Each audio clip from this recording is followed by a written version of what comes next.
Financial markets పై పట్టు సాధించాలనుకునే వాళ్ళు Revanth conduct చేసే వెబినార్ కోసం ఈ నెంబర్ కి కాల్ చేయండి. సార్ నమస్తే సార్, డాక్టర్ బచ్చ అనిల్ కుమార్ గారు. నమస్తే విష్ణు గారు. సార్ అనిల్ గారు, ఏంటి ఈ మధ్య ఎక్కడ సోషల్ మీడియాలో చూసినా, మెయిన్ స్ట్రీమ్ మీడియాలో చూసినా డిజిటల్ అరెస్ట్ ఈ డిజిటల్ అరెస్ట్ గురించి ఎక్కువ మాట్లాడుతున్నారు. ఈవెన్ దేశ ప్రధాని నరేంద్ర మోదీ గారు కూడా ఈ డిజిటల్ అరెస్టులకు సంబంధించి కూడా ఆయన కూడా ప్రస్తావించారు, ఆయన కూడా కొంత వ్యాఖ్యానించారంటూ కూడా మనకి వార్తలు వస్తున్నాయి.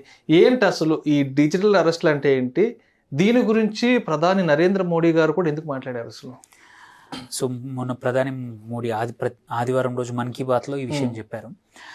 ఈ డిజిటల్ అరెస్ట్ అనేది ఇంకొక రకమైన స్కామ్. మనం చూస్తున్నాం రకరకాల స్కామ్స్, ప్రతి 3 నెలలు 6 నెలలకు ఒకసారి కొత్త రకాల స్కామ్స్ వస్తున్నాయి.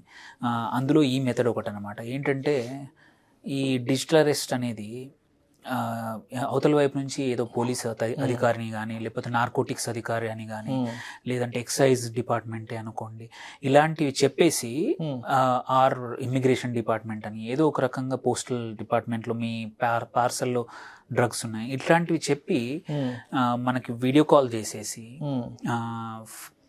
మీ మీద ప్రూఫ్, అంటే వాళ్ళకి మనకేంటంటే మన పేరు ఆల్రెడీ తెలిసి ఉంటుంది, మోస్ట్ ప్రాబ్లమ్ డేటా మొత్తం ఉంటుంది వాళ్ళ దగ్గర ఉంటుంది. అలాంటప్పుడే ఇలాంటి ప్రయత్నాలు చేస్తారనమాట.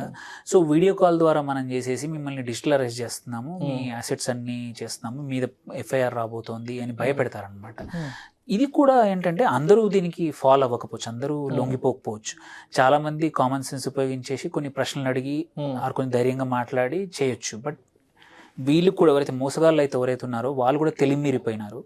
వాళ్ళు కూడా పోలీస్ డ్రెస్సుల్లో కానీ, ఈ గవర్నమెంట్ అఫీషియల్స్ డ్రెస్సుల్లో మొత్తం చుట్టూతో ఒక ఆఫీస్ ఎన్విరాన్మెంట్ క్రియేట్ చేస్తున్నారు. ఫేక్ ఆఫీస్, సినిమా సెట్టింగ్ లాగా పోలీస్ స్టేషన్ ఎన్విరాన్మెంట్ క్రియేట్ చేసేసి వాళ్ళు కంటిన్యూస్గా మాట్లాడడమే కానీ. సో ఏంటంటే నిన్ను బెదిరించేసి నిన్ను ఉన్న చోటు నుంచి కదలకుండా ఒక చోట బెదిరించడానికి ట్రై చేస్తున్నారు అనమాట.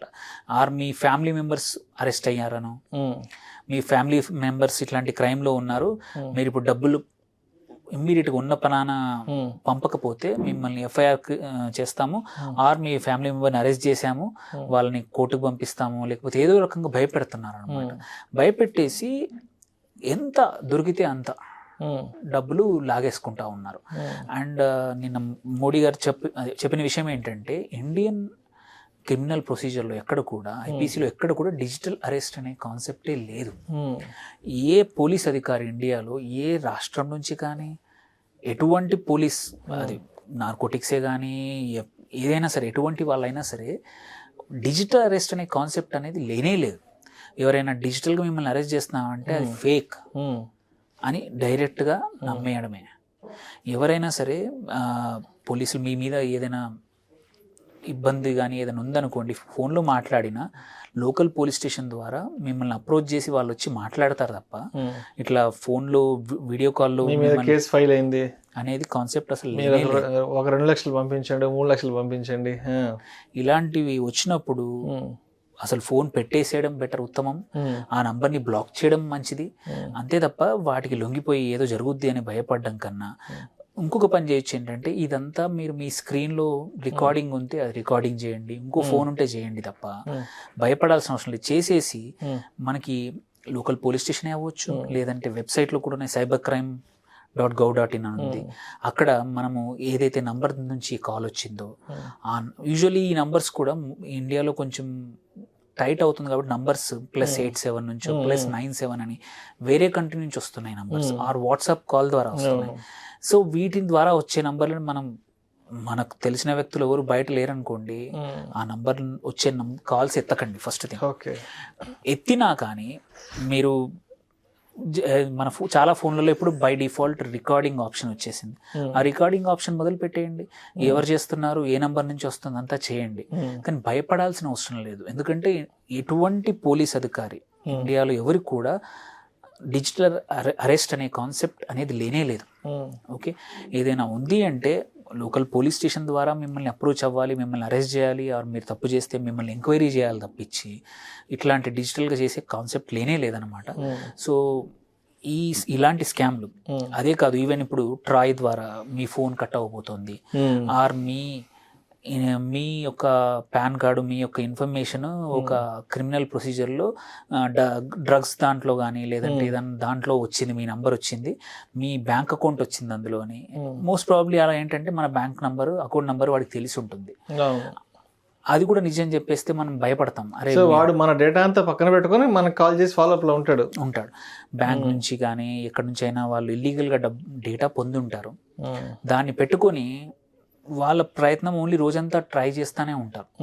సో వాళ్ళు ఎంత ఎఫిషియెంట్గా అయిపోయారంటే ఈ క్రిమినల్స్ కూడా ప్రతి ఒక్కరికి వాళ్ళే ఫోన్ చేసి అంటే ఎవరైతే అంటే లొంగిపోయే వ్యక్తులు ఉన్నారా లేదా అని ప్రయత్నించే టైం కూడా వేస్ట్ చేయట్లేదు.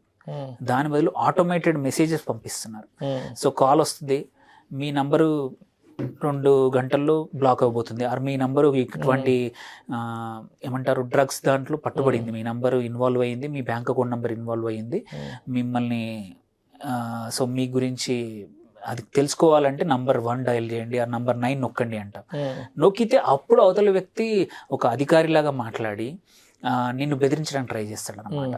So and most of the time ఏంటంటే ఇంతకుముందు చూస్తున్న వర్షన్ స్కామ్లో పేరు తెలియకపోయేది వాళ్ళకి, అవతల వ్యక్తికి మన ఏదో అడిగేవాళ్ళు. సో ఎగ్జాంపుల్ నిన్న మొన్న అనుకుంటా నాకు కాల్ వచ్చింది ఇట్లాగే, మీరు ఎవరు అని అంటే నేను ఏదో ఒక సినిమా హీరో పేరు చెప్పాను ఇట్లాగే. వాడు అది రాసుకొని లేదు నీ పేరు అనిల్ కుమార్ బచ్చు అంటే. సో అవతలి వాడికి స్కామర్కి మన పేరు, మన డీటెయిల్స్ అన్ని తెలుసు, డేటా మొత్తం ఉంటుంది దగ్గర.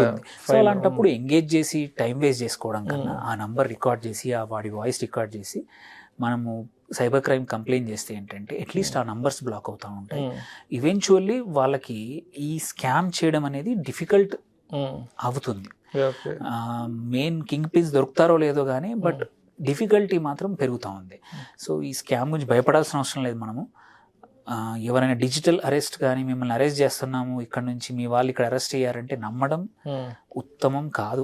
అసలు ఇగ్నోర్ చేసి మనకు ఎవరైతే వ్యక్తి ఉన్నారో వాళ్ళ గురించి వాళ్ళతో డైరెక్ట్ మాట్లాడి తెలుసుకోండి తప్ప ఇట్లాంటి వాటికి ఫాలో అవ్వద్దు అనేది మనం తెలుసుకోవాల్సిన విషయం అండి. సో అనిల్ గారు, ఈ మధ్య ఈ వాట్సాప్ ద్వారా కూడా డమ్మీ ట్రేడింగ్ అంటూ కూడా జరుగుతుంది కదా, అసలు దీని గురించి కూడా ఒకసారి చెప్పగలరు? 2 days బ్యాక్ సెబీ యాక్చువల్లీ ఒక నోటిఫికేషన్ రిలీజ్ చేసిందనమాట. చాలామంది వ్యక్తులు వాట్సాప్లో గ్రూపులు క్రియేట్ చేస్తున్నారు. గ్రూప్ క్రియేట్ చేసి మీకు ఎక్స్క్లూజివ్ యాక్సెస్ మేము ఇస్తున్నాము, ఏది మామూలుగా ఇస్తాము, అడ్వైజర్ ఇస్తాము, 100 రూపాయలు అమ్మే స్టాక్ మేము 60 రూపీస్కే ఇస్తాము.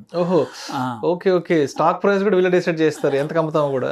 వాళ్ళు మళ్ళీ ఒక ఐపీఓ వస్తుంది. ఫర్ ఎగ్జాంపుల్ ఇప్పుడు లాస్ట్ మనం 3-4 months 6 months నుంచి ఐపీఓస్ వస్తానే ఉన్నాయి. ఐపీఓ ప్రైస్ 600 మేము 300కే ఇస్తామంటారు.